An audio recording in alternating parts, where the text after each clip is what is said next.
નવનીત બાલોદિયા કેસમાં રોજ નવા વળાંક આવી રહ્યા છે. રોજ નવી અપડેટ સામે આવી રહી છે. હીરા સોલંકીએ સુરત મહાસમાજનો આભાર માન્યો અને તે બાદ માયાભાઈ આહિરનું પણ નિવેદન સામે આવ્યું કે જે થાય છે સારા માટે થાય છે, જે થવાનું છે તે પણ સારા માટે થવાનું છે.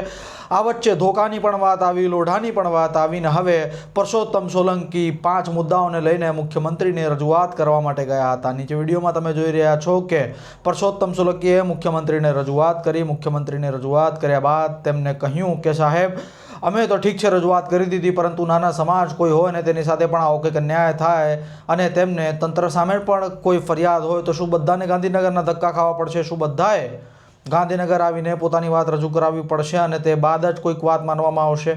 તેમને મુખ્યમંત્રીને જે 5 મુદ્દા રજૂ કર્યા તે પૈકી એક નાનકડો વિડીયો પણ આપણી સામે આવ્યો છે. જે વિડીયો તમે વિઝ્યુઅલ મારફતે નીચે જોઈ રહ્યા છો. તમને સાંભળવું પણ જોઈએ કે હીરા સોલંકી, માફ કરજો, પરસોત્તમ સોલંકીએ શું કહ્યું છે.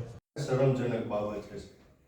બીજી વાત એ છે કે મારો પ્રશ્ન એ છે કે આ તો ઠીક છે, ગુજરાતની અંદર સૌથી વધારે વસ્તી હોય તો કોળી સમાજની છે અને કોળી સમાજ સૌથી વધારે આ સૌરાષ્ટ્રની અંદર વસવાટ કરે છે.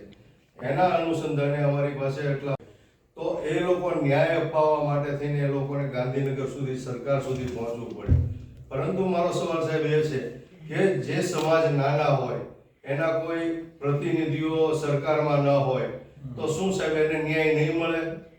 પોલીસ ડિપાર્ટમેન્ટ તરફથી સ્થાનિક લેવલે એની રીતે ગાંધીનગર સુધી જવું પડશે અને ગાંધીનગર જઈ અને મુખ્યમંત્રીને રજૂઆત કરે તો જ એને ન્યાય મળશે.